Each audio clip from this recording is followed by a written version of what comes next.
welcome to the Leadership Living Room. I'm Candace Penteato, and on this episode, we are going to talk about navigating uncertainty at work and trying to understand why uncertainty has such a huge and significant impact on performance and productivity for people at work.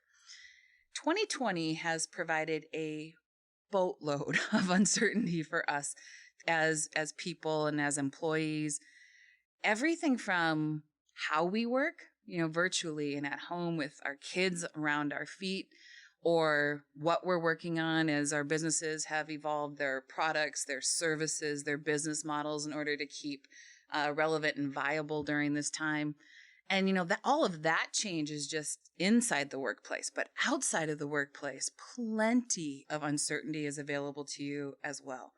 And if we think about, politics, pandemics, and protests, certainly there are brand new threats available for employees to pay attention to right now.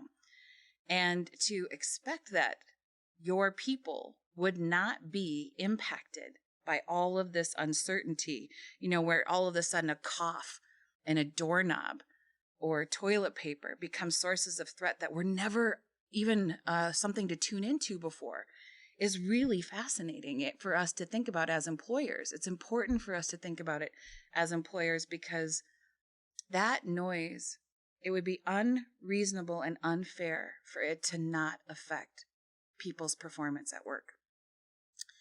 William Bridges is somebody who created a model for us to think about change and uncertainty and what happens for people inside as they go through transitions.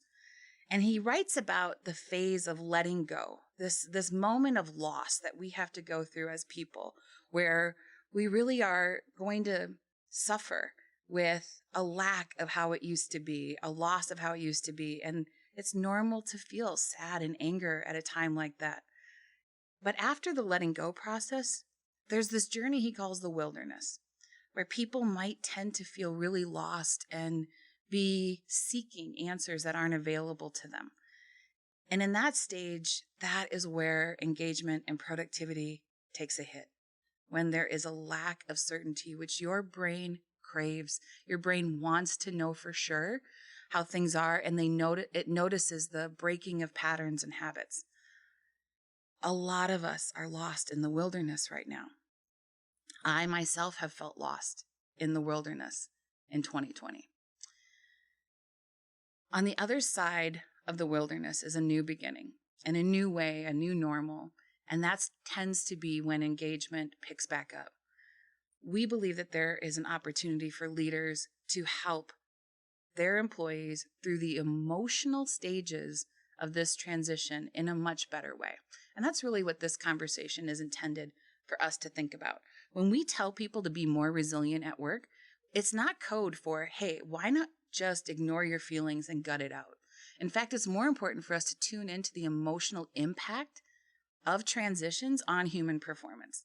So we're going to share with you a visual right now that really looks at William Bridges' model through the lenses of emotion. So if you're watching this podcast on YouTube, you'll see this visual. If you're just listening to it, I'll do my best to describe it to you. But in a state of anticipation, when we think change is going to happen, there tends to be a lot of emotion and uncertainty. And then as people are in the process of letting go, they move into the emotional state of denial and sadness and loss. As they head into the wilderness, there is this feeling of exploring and uncertainty where it's really hard to focus and think clearly. Your normal decision-making capabilities aren't available to you.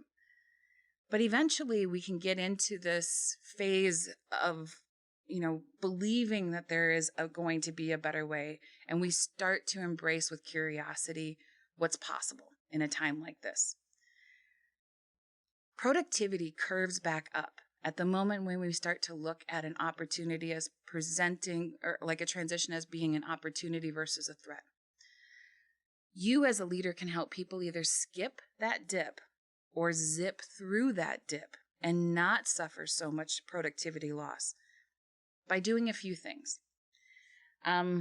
If people on your team are struggling and you know that they are in the wilderness right now, instead of doing what you might do, which is, I don't like to pay attention to feelings at work, or that seems like an uncomfortable conversation, I would really like you to consider what would happen if instead of backing away from that conversation, you leaned into it and you started to see that people struggling at work right now is not a sign of weakness. Their dysfunction is not a sign of weakness, but a signal for leadership. Leaders don't have to choose between caring about their bottom line and caring about people's feelings. In fact, both energies are necessary if you want to help people through a time like this. Dr. Brené Brown, in her book, Dare to Lead, says that leaders make the choice of either spending a reasonable amount of time attending to people's fears and feelings, or they squander an unreasonable amount of time trying to manage ineffective and unproductive behavior. So the faster that you help your team move through the wilderness and back into performance and process these feelings, the more likely it is that you are going to keep your team and your company on track. Joining me to have this conversation and explore the deeply human experience of navigating uncertainty at work is my executive coach, Ann Boyum. Ann is someone who, like myself, we teach on this topic, we intellectually understand it, but at the moment where I realized that I was really struggling myself, right? So I know what I'm supposed to do, but even I was having a hard time. Having a coach like Ann was so important to me.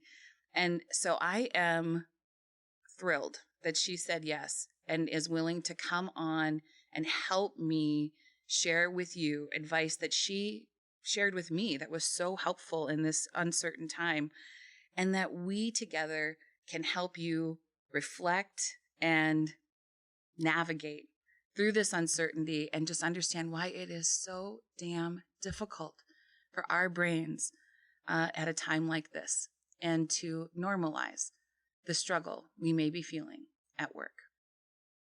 Get your cup of coffee. This is going to be a great conversation.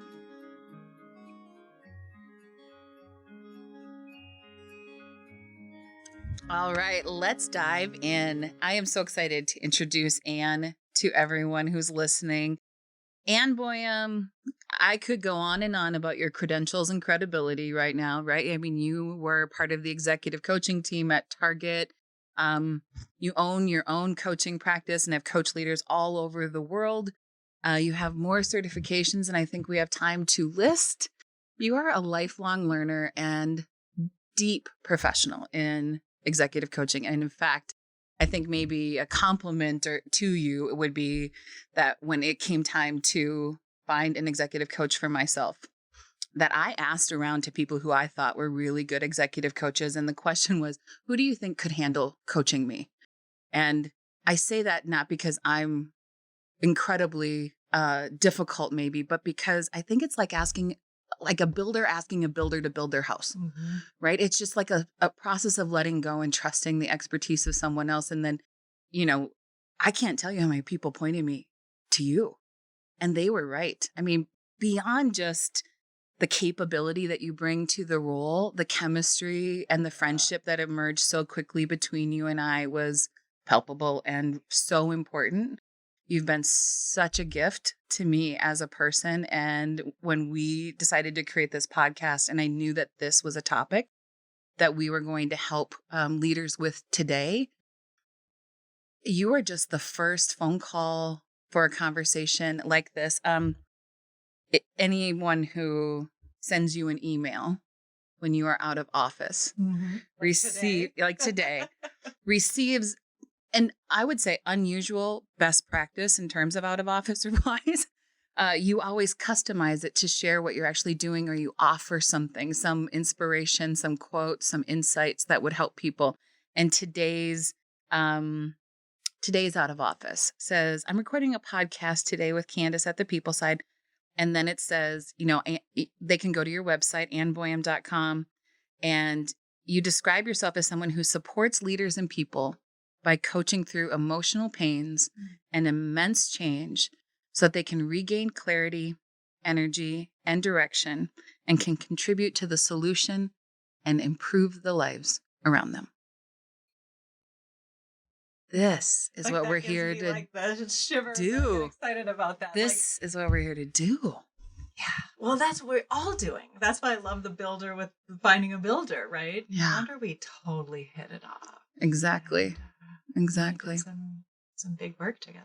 Yeah. It might be really good for us to dive into some of the work. And I want to be vulnerable and share that I have struggled in 2020 running an event-based business, leadership development business, and watching all of that work disappear and change was something that was profoundly impactful to me, and where I just felt like I had moments where fingers hovering over a keyboard, people wanting to ask me questions like, how do you handle this? How do you decide? How do you move forward? And I didn't have the answers. And you were so helpful to me. And I'm excited to invite others into that conversation. We had a coaching call, and I remember getting on that call, and it was what was it, a week after quarantine began here in Minnesota, and the business was evaporating. Mm-hmm. I was just on client call after client call where they were telling me that we're not doing leadership development, we're not moving forward with the calendar that we had planned.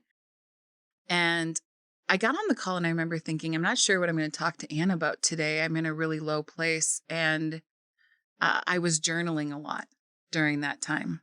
And what I shared with you, going through an experience like that was, I feel like somebody pulled a rug out from underneath me as a leader, as a business leader. And I don't know what's going to happen next.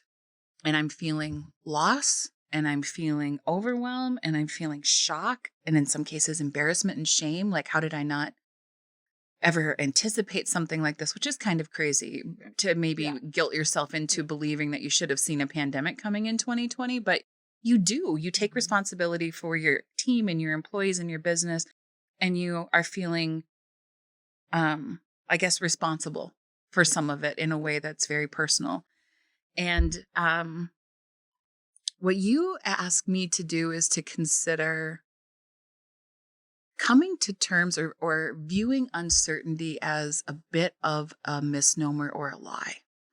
To expect that, right? I say it's an illusion. It's an illusion. A man-made concept.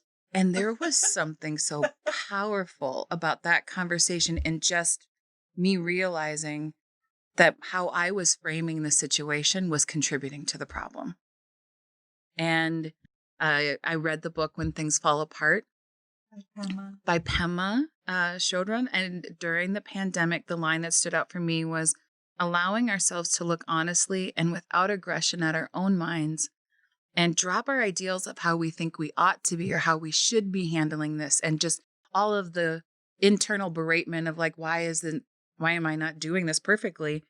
And just give it up and just look directly at it with compassion and humor for who we really are. Boy, was there some self-discovery available in a time like this. So, Ann, what is it that makes uncertainty just so damn uncomfortable? Well, first is that idea that it's even available to us. Certainty is a thought process, right? It's a set of expectations. It's a set of expectations that we can sort of plan our life with, but life is totally different than what the plan is, right? Right. And so if we were to look at uncertainty as a set of expectations, then we can adjust our expectations. Mm-hmm. And you mentioned really early in the opening around, like, we are pattern seekers, and we have these behaviors or these habits that we have on a regular basis, and then something comes in and changes them, and we get a little cockeyed, right? And all of a sudden, it's like we're in threat response and fear. Yes. And that's fight, flight, freeze, or appease. Exactly. Right. And we're off. And all of a sudden, we're bombarded with so much of this all the time. But at this point, with COVID-19 and racial inequity and all these things happening in our world, job loss, all this stuff that's going on, we're at capacity as a human race to sort of tolerate what used to be potentially tolerable. Yeah. Not sure that that's fair. I don't mean to make this like that big of a case, but at an individual level, no one is getting out of this unaffected. Totally. How it affects us. And one of the things you said in the opening was around feelings. If we can feel it, we can heal it. But if we stuff it, it's going in, staying in, and coming out sideways sometimes. So that it manifests itself in this dysfunctional behavior. It gets bigger, bigger, bigger. Exactly. And so that whole sense of uncertainty building to discomfort is because it is so unfamiliar. Yeah. But if we think about the concept of certainty, the only thing we can be certain about is this exact minute, you and I sitting right here, taking these breaths together in this beautiful studio, and anything else around us, we cannot be certain about. This is it. Yeah. And we have some degree of certainty from a memory of a past. Right. And however we collectively remember that. But there is no sense of certainty in the future. That's the illusion. That there's certainty in the future. What is certain is if we take no action and we stay right here, in the wilderness. It's atrophy. Yes. We're either growing or we're done.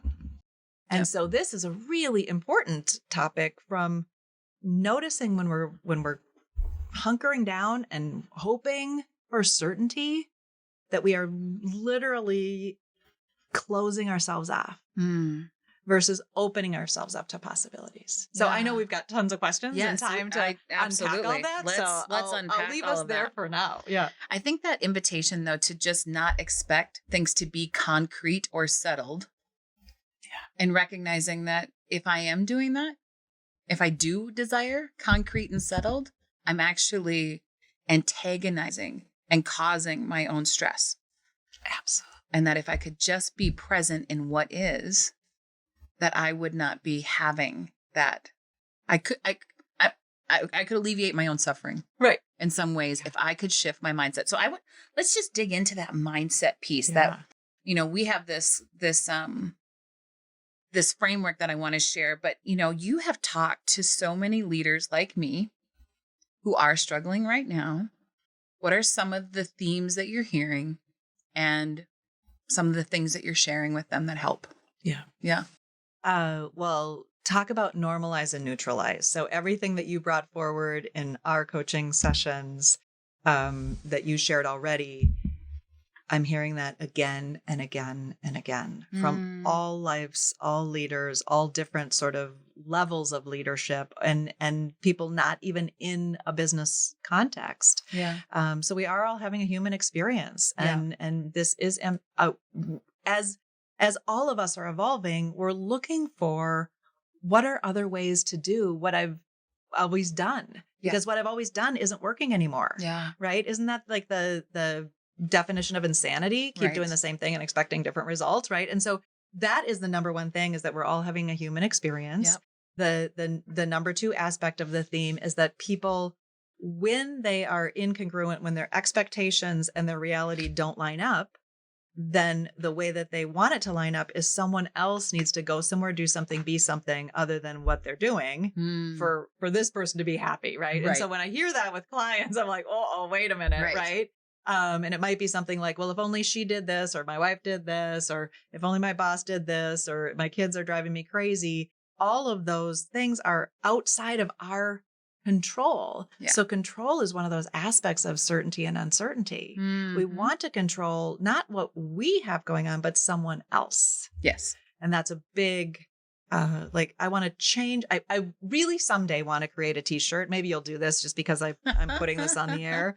I reject my reality and replace it with my fantasy. Totally. So rejecting my reality is like, I don't like what's going on. So I'm going to reject it. I'm going to replace it with what I do want, but I'm neither time am I in the moment. Am I present to what is? Right? Yes. So I know you've got a great way that you use a tool at PeopleSoft. Yeah. PeopleSites. Yeah. It's so simple, but it explains something that's so complicated and dynamic within us as people in a way that people can understand, which is in any given moment, the choice you're making is the lens you want to apply to that situation. Right. And if you're looking at a situation and you're focused on the way it used to be, Yep. you are very likely to feel sadness, anger, and loss. Right. And So if true. we move into a state of, instead of thinking about the past, we start to just worry about the future, right? And how we wish things were instead, right? That's ripe for anxiety and struggle in a different way. That is comparing the reality to perfect. Right. Right. Oh my gosh. That is probably where I got lost. Yeah. Is expecting that I would be handling this better. I should be more like this. Why are they okay? Why are they moving forward? Why am I not? Like that, wishing I was different than I am, or wishing the situation was different than it was. I got into that anxiety and overwhelm. Yeah. How it is where wellness exists in uncertainty. Yeah. Is the ability to look at a situation and just say, it is what it is. Oprah Winfrey, her quote about stress is caused when we want things to be different than they are. Yeah. That is such a simple and perfect way for people, I think, to understand what we're doing to ourselves and how quickly, as a decision point, it is for us to change and reframe how we're looking at the same situation through those different lenses and how it would impact how you feel. Yeah. Yeah. And this is a great time as people are listening or watching to just notice, like, check out what's happening in your body right now. Because as you were going through each one, I was like, oh, yeah, the sorrow, sadness, loss. I felt myself sort of going down the tube and feeling the weightiness of that. Right. Yes. And so if people are feeling that in their body, just notice, like it sounds simple, but just notice and sit up straight, move your shoulders, take a deep breath, just give yourself a break, right? And just be like, wow, I'm really struggling. I'm really missing what I don't have right now, and allow that to be okay. But it brings you back into that what is. Yes. And then that fast forward, that fast forward reel where it's like, I want to be over there. I want to be over there, but I'm not over there. Just the frenetic, the energy, as you were expressing your story, it's like the comparison to other people who look like they've got their poop in a group. I'm sorry. I don't know anyone who does, but maybe they're out there, right? If you're out there, call Candace, be on here, like there's somebody's got to be. Maybe, but again, like if you're thriving right now, we're all like, some people are thriving, and they're thriving in spite of those. Yes. That inner ticker tape, that negative self-talk, the trickster that tricks us into believing it's true. Right. Yeah. But again, if we're way out there, we're not in the moment. Come back, notice, take a breath, slow it down, get present. Sometimes I'll go outside without any shoes on and just walk on the ground. If I can get to fresh green grass in Minnesota, it's like, oh, here I am. All that stuff is in the future, but here I am. Yeah. And then to just look at, and there's no just, but notice the what is. Notice the beauty, whatever the beauty is around you. If it's looking at your own hands, if it's looking at somebody nearby, if it's marveling at the sky, it's like, this is what to pull you into the now. In the now. And again, back in our bodies are our first line of information. Yeah. Am I feeling sorrow and sad? Boom. Am I feeling frenetic and anxious? I'm out there. What's here? So I love that framework. And I do want to just take a deep breath too, as I kind of get reacclimated, because this is such a big topic. It really is. I think that emotional self-awareness, which we know is a key component of emotionally intelligent leaders, that ability to check in with yourself and say, how am I doing now? We've been teaching and coaching remotely here in 2020. And we've shared this tool, this color zone check-in with people, where people can just do an emotional awareness exercise, and they would be able to say, I feel like I'm in the green zone. I'm feeling well. I'm doing okay right now, right? I'm in the red zone. I'm feeling overwhelmed, anger, really intense negative feelings. I'm in the yellow zone. I'm feeling stress and anxiety. Or I'm in the blue zone. There's a sense of heaviness or sadness, low energy to me. And just suggesting that maybe teams would start meetings with that exercise right now. Yeah. When we've been doing that, over 50% of the people that we have been working with are in the yellow state. overwhelm and stress. Yeah. And when we get into the heart of it, it really is this wrestling with uncertainty. Yeah. And that sense of wanting control. I think the more you want control right now, the harder this is for you. The more you hold on to that control. The more of a control freak you are, right. The more you're struggling, right? Right? Yeah. Somebody said to me the other day, how are you managing? And I go, I just do a shit ton of yoga. Yeah, exactly. Like, I don't know if shit ton and yoga go together, but that's how I'm working it right now. I think everybody's nobody gets to see me until I've like really worked through the whatever I've picked up along the way and all the different coaching conversations that I'm having or time with family or mess ups that I'm making on my own. Absolutely. But it's my way of coming home to myself, right? Absolutely. And that anxiety is so often, or anxious, the tendency to sort of like run on that wheel of I'm going to almost catch up. I'm like, it's almost there. It's just, again, that's the, like, you never get there from there. Yeah. So again, just slow and notice, but to understand that culturally, that's where we're at, the people that you're talking to, because I bet the people that you're talking to have organizations that have high performing teams and high performing individuals on their teams who live by a value that they do not want to disappoint 100%. Themselves or anyone around them. So now is the time to have a new conversation about what are the expectations? What are the true expectations of yourself, of your loved ones, of your colleagues, of your organization, of the world, of our community, our towns, our cities? Like, what can we, and if we can't live up to all those expectations, what can we do? Yeah. You know, you're so right. And I feel also this sense of, you know, this shouldn't impact my performance. Like you were saying, I'm not going to stop being incredibly productive and, you know, do my best work right now, despite all of this noise and uncertainty that we're facing, as if I'm going to just compartmentalize those two things, right? And I think underneath some of that with some of my coaching clients right now is this sense of how lucky they are to have a job.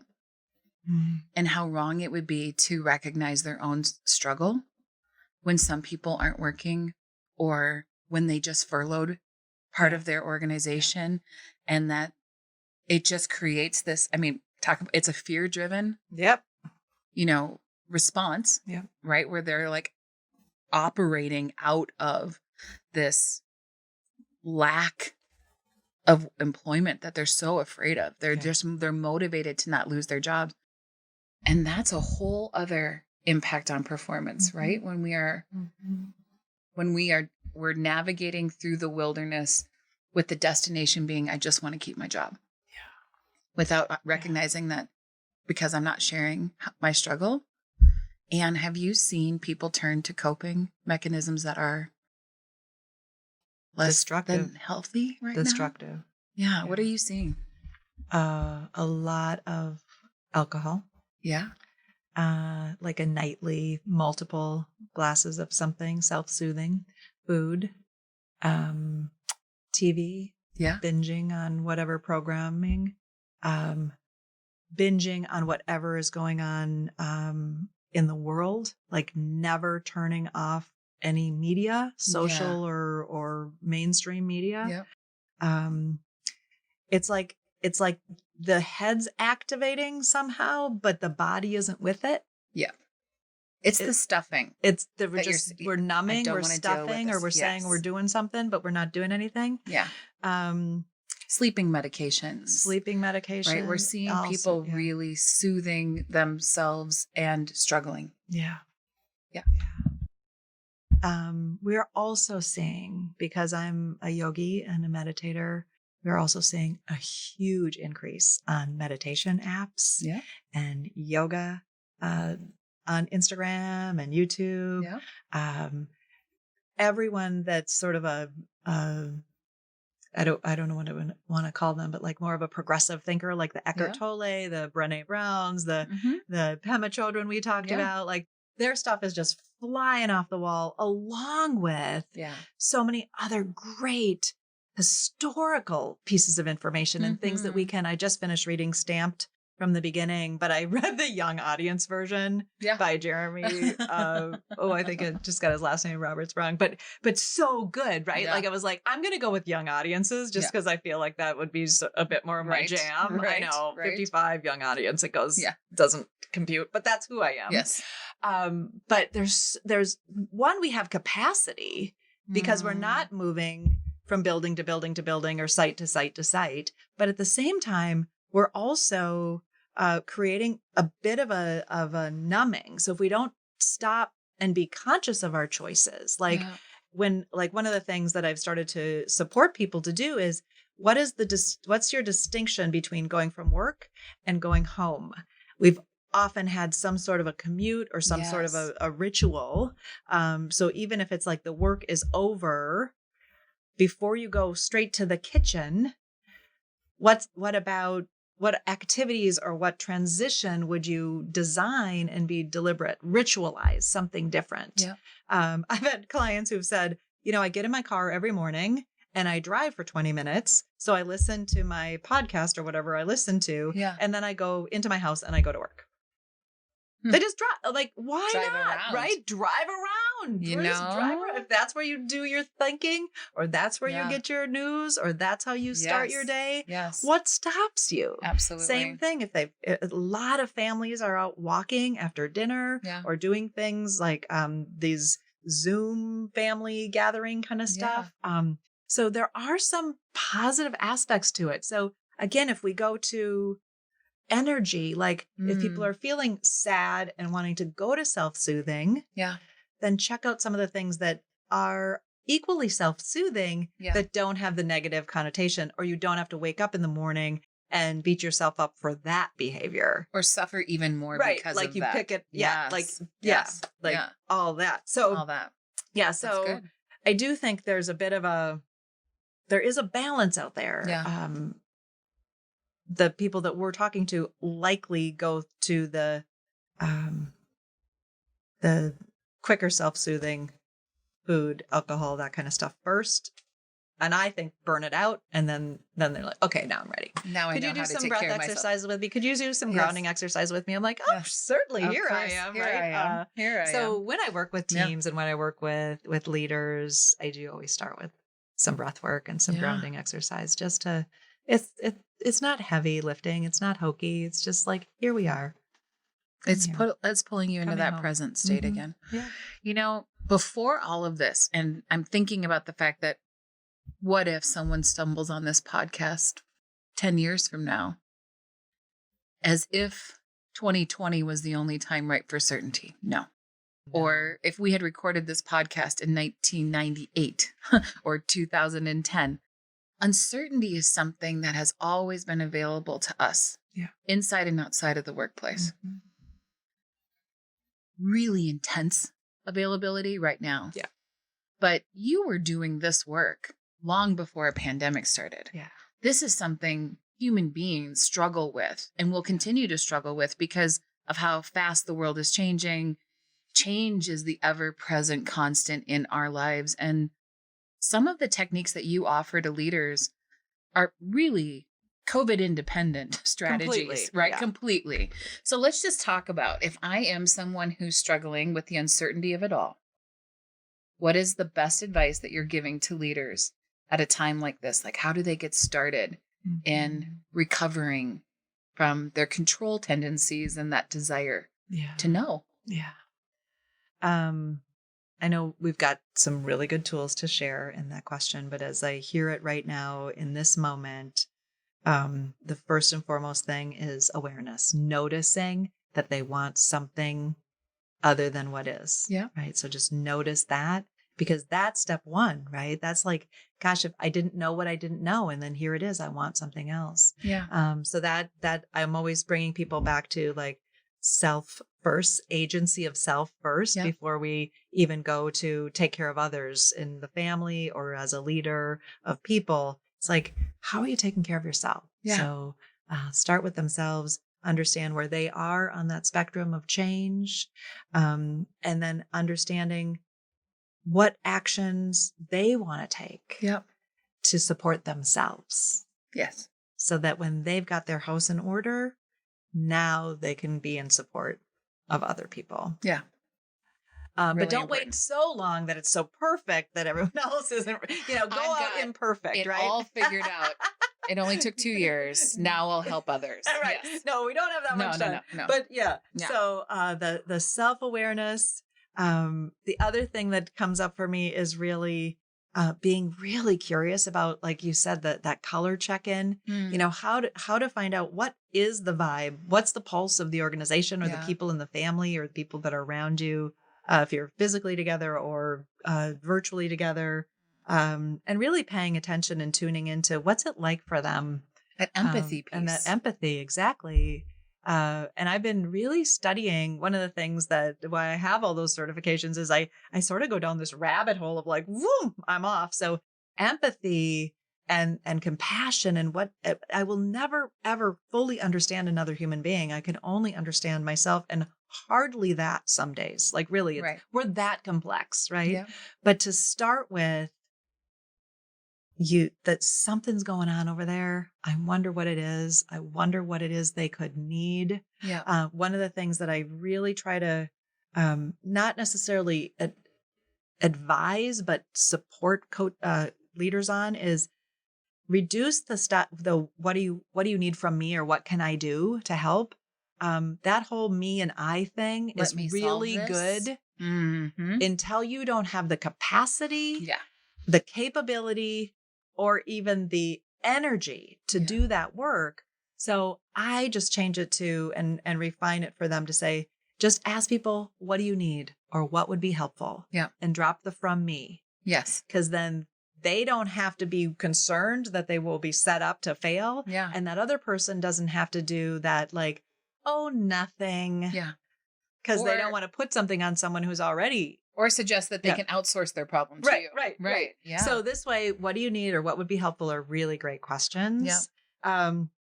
We've talked a lot about getting grounded and getting centered, whatever that means to support them. That could be a great game of basketball or something on the at-home technology things. I don't even know what that is.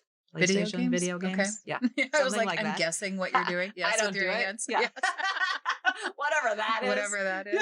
Yeah. But ways to like come back to being human again. Yeah. Because we're like, whatever year someone is listening to this, and funny that you say that because I was listening to something that was 10 years old this morning and going, this is phenomenal, right? Yeah. So let's say it's 2030 and someone's listening to this. This is great, challenge. Right? Evergreen. Yeah. Just go find out, what brings me back to my center? What brings me joy? Yes. Yeah. Yes. Yeah. So anything else you'd add? Yeah. Well, what I'm hearing you say is be really self-aware and open to how you're feeling. Yeah. Be really empathetic and open to talking with other people about how they're feeling. Yeah. And then like a collective caring on each other right now is really important. Just recognizing that certainty isn't available, adjusting our expectation to say, fair enough that I don't know. Yeah. Right. You always say to me, you make sense to me. Yeah. And it's so comforting for somebody to just say, of course you feel that way right now. Yeah. That makes sense to me. Look at what you're trying to do. Yeah. Look how hard that probably is. And it makes sense to me that you don't know for sure right now. Yeah. And that what a lie even that would be for us to imagine that we would know, not just right now, but like almost ever. Yeah. And so having that, I'm calling my mindset strategic looseness right now as a leader. Yeah, I love that. So not that I'm not going to create a plan. Yeah. Not that I don't have a vision. Not that I don't need to lead and be focused and direct and like, we're going to do this. We're not going to do that. But to allow for the looseness of not knowing, to even use impermanence in my language right now with my team to say like, in July, this is what we're going to do. This is what we know it right now, this week, this month. Yeah. To not suggest anything beyond that because it's just too dynamic right now. Yeah. And allow that to be normal. Yeah. Well, and that will support the team because in uncertainty, what we need isn't certainty, but clarity. Yeah. Right. That's powerful. We don't need certainty. Yeah. Like we're not getting it. Yeah. There's no adult in the room who's telling us exactly what to do right now. but clarity. Yeah. And that's what I hear you offering is this is how far out we can see to any degree of clarity or certainty. Yes. And still, even with that, it can change. And many years ago, I read the Chicken Soup from the Soul book, way, way back. I don't even know how old that is. But they talked about this metaphor of if we're going to try to drive from New York to California, and we're driving during certain stages of nighttime, we can only see 200 yards ahead of us with our the car headlights. Yeah. And yet what we think as adults is that we want to see the whole way, all the way, even through the dark, but we can't. If we keep moving, we can always see 200 yards ahead. That's right. But if we stop and go, I want clarity, we only have 200 yards in any way we turn. That's all the further we can see. But if we move, we get to see the rest and the rest and the rest. So metaphorically, that really seems to speak to what you're saying. Absolutely. Is you're showing your team, here's the 200 yards ahead. As and when best we as I move can. in to middle of July, we'll see the next 200 yards ahead. And when we move in, and then and that provides the clarity. I think an annual planning rhythm worked a while, before 2020, but pulling in and recognizing the capability of your headlights right now is really important. Just a thought on that. We want to know where we're going. Yeah. California. Yeah. That's the destination. Whatever your big, hairy, audacious goals are for yourself, for your organization, for your family, for the world, keep them. Yeah. Right. Yeah. Don't like minimize or shrink them or get them small or say it's not going to happen. Keep that. Yeah. And then all we're doing is we're shortening the duration of the plan to the accuracy. Because I do think annual plans made sense because there was more repeatable likelihood of what happened last year would likelihood happen this year. But those were not like breakthrough thinking plans. Those are iterative plans. Right. I'm geeking out. I better slow down now. I think what you're saying though is completely right. It's not that we scrapped our annual plan, but we got real flexible about how we were going to get there. Yeah. Yeah. And even creating an annual plan for 2021 seems like, pencil. Colored pencils. Erasers. Erasers. Yeah. Yes. Yeah. I guess maybe as I just think about us wrapping up this conversation and, you are someone who just personally does a lot to keep yourself at the top of your game. I mean, I know you have to be so present in your coaching conversations. And I mean, you are working with people who have, I would just call them like stress tolerance of steel, right? And you're still seeing them struggle. You role model for them what it means to take care of yourself in a time like this and to offer that grace and compassion to yourself at a time like this. So maybe, I would just love to give you some space to share some of the things that you just do for you in an uncertain time. Yeah. Take deep breaths. Look outside. I spend a lot of time looking outside, whatever that is. If I can be outside, I'm outside. I've already spoken about yoga and meditation. I read a lot about spirituality and the evolution of these different faiths coming together. Like I'm really interested right now in weaving things together that have been more segmented for me. I walk every day, even when it's super, super hot or really, really cold or pouring rain. And when it's pouring rain, I always imagine that I live in the UK or something. Like I'd go out there or Seattle, right? So why would I not go out here in the rain? Yeah. I have dear friends and colleagues that I call when I'm really in the dip. And also when I'm really having an amazing day. Yeah. Right? Like I don't just call them to say, get me out of here. I call them to say, holy moly, you gotta hear it. Guess right? what great thing happened today. So share it. Share it. I love that. And yeah, those are my big ones. I like that. I have a pretty simple life with the complexity of all the stuff that's going on. I really try to simplify and keep coming back to what's most important to me, what's my work and what's not my work. And when I mean work, I mean, what is my one precious life meant to do on this planet so that I don't get in the way of your one precious life doing what you're meant to do on this planet. Yeah. I don't need to be in your space. You don't need to be in my space. We can be like this, but I don't have to be over there. Right. I think that sense of personal accountability that you take for keeping yourself well, and also the self-awareness you have for what activities would make you feel well. Yeah. And make you feel like your energy is being replenished on a daily basis to keep going in what is an uncertain time. I think all of us owe ourselves that work to say, what would it be for me to keep myself and my energy going in the wilderness that we are in? I'd like to just close out with maybe synthesizing this conversation, you going back to that productivity dip slide that we had, and just offering a couple of things to leaders for them to consider, that when they notice that their teams are struggling and they may be in that dip, what kind of leadership do we need from you right now? Because taking care of yourself is step one.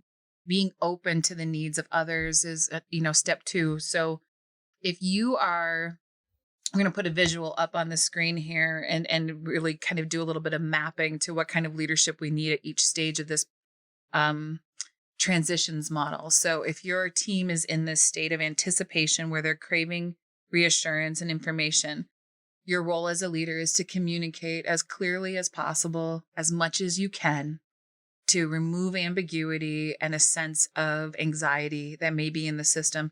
We all know that employees will fill the vacuum if you leave one when it comes to communication, right? Like we will make up our own stories about. It's never good either. It's never good. Like they never pick out like, it's going to be amazing. This change is going to be great. I'm so excited for things to change. No, it's usually, you're absolutely right. They fill the vacuum with they fill the vacuum with a negative story. Right. Yeah, exactly. So do as much communication as you can. If they're in the state of denial and letting go and loss and just like rejecting that normal is no more, and in that reminiscing period, I think what they need the most from their leaders is empathy.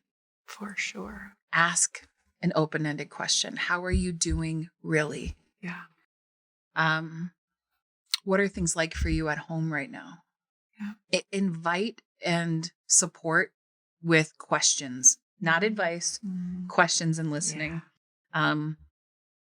I love after we do the color zone check-in, if people aren't green, the questions that we say are, what do you want me to know if you're not well? And what do you need from us? So add those two open-ended questions to your repertoire. Yeah, if people are fully in that state of resistance, disengagement, shutting down, where their cognitive capabilities are not available to them at all, clarity and even more clear support.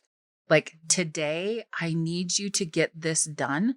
That's where those checked out people are, that sense of fingers hovering over the keyboard and I don't even know how to send an email right now. That's a signal for leadership. I wish I had a boss. I don't. Most days I don't wish I had a boss, but in that moment I was just looking for somebody to be like, you know what you need to do is, you know what the answer is right now, sweetie. Right. Yeah. I wanted that kind of clarity. And if you as the leader can be, just even more laser pointed, that tends to stimulate some action and productivity. In a state of exploration, if you notice that people are starting to get curious, like, how might we, what if we, those kinds of questions, it's time to engage that brain in what's next. Yeah. And allow them to become the problem solvers that other people aren't capable of being right now. So noticing them too and saying, could you be a force multiplier for energy in the new direction? And can we leverage that to motivate others out of the wilderness? Yeah. Is a great thing for you as a leader to tune into and, to delegate some of that problem solving. And ongoing coaching and motivation. I mean, we kind of put that at the end of this model and say that, if you have people who are re-engaged and who did zip through the dip, and they're just developing new product services models for you. And I'm here. I'm here for this, and I'm thriving, and I'm well, and I'm taking care of myself. Keep them motivated. Keep asking coaching questions. What is life teaching you right now? How are you growing in a season like this? How can you help other people? I think that that invitation to say, I support you, even though you might not need me the way others need me now, but I'm still here for you as your leader to help encourage you to continue on that path. What I love about this model is that people are going to go through most, if not all of those. The team members will be in different places. Yeah. So there's different approaches as a leader for where people are at. And team members can help each other, but they can also know that if someone is coming back up and they're on this upward, exploration and seeing new possibilities, that doesn't mean that the people who aren't are laggers or loafing. They haven't fully processed or completed that experience, that walk in the wilderness. There's nobody to pick you up on the helicopter and just airlift you out. We're going to go through this. Absolutely. This transition. And it's not a linear path. And it's not. It's not. Doesn't I look have pretty circled that back it goes like this. Plenty of times. Yeah, exactly. Wait, whoop, whoop, whoop, whoop, right? Exactly. I was good until I wasn't, right? Yeah. I would say that most days I feel like I'm, moving forward in a better, more productive way. Yeah. Like, where do you put yourself?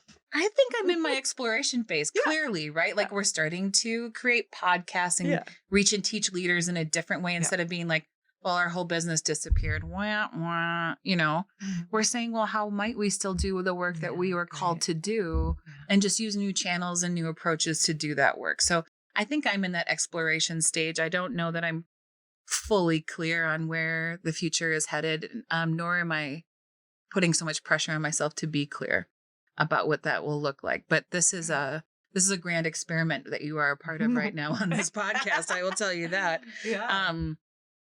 But I do think, though, there are still days, even though that's where I'm at, where I still can get a bit of news, or when the protests started here in Minneapolis, and it threw me into another emotional journey.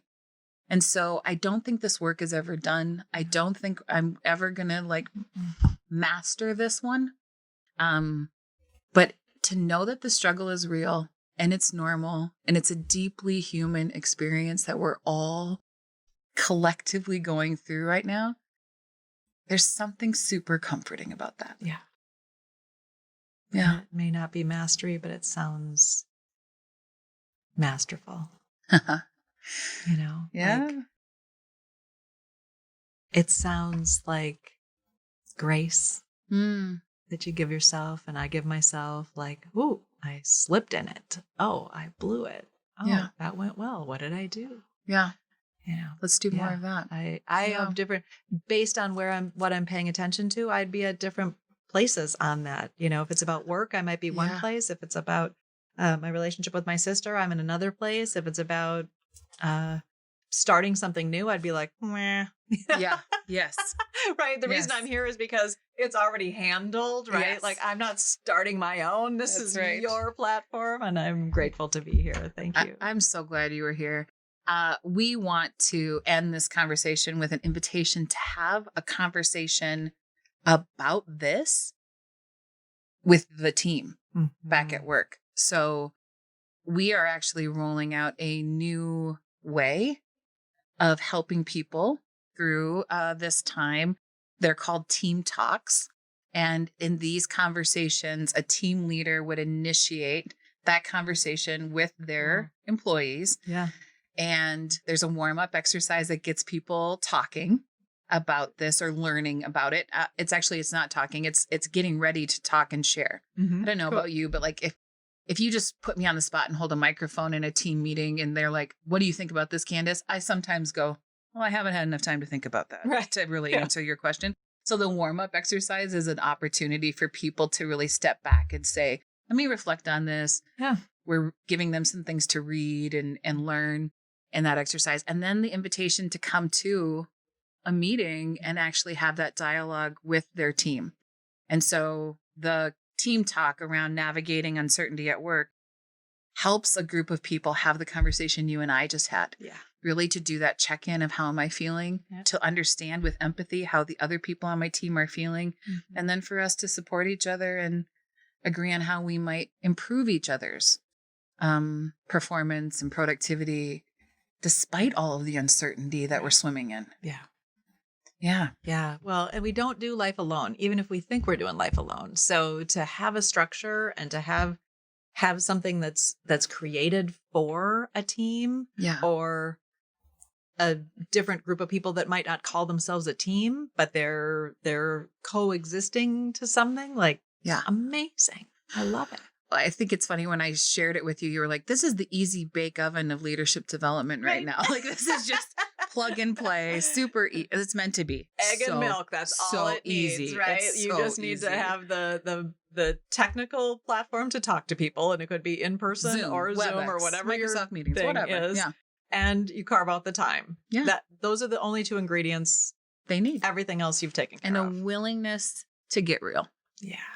And have a great conversation. Yeah. This was a great conversation. It was a great conversation. It was so good to be with you. Thank you, Ann Boyum. Thank you. I love you as a person. I respect you deeply as a coach. And I am very, very grateful that you were a part of helping me navigate through a very uncertain time. And I know that this will help other people do that too. Thank you. Thank you. I love you too. This was really fun. Awesome. Thanks.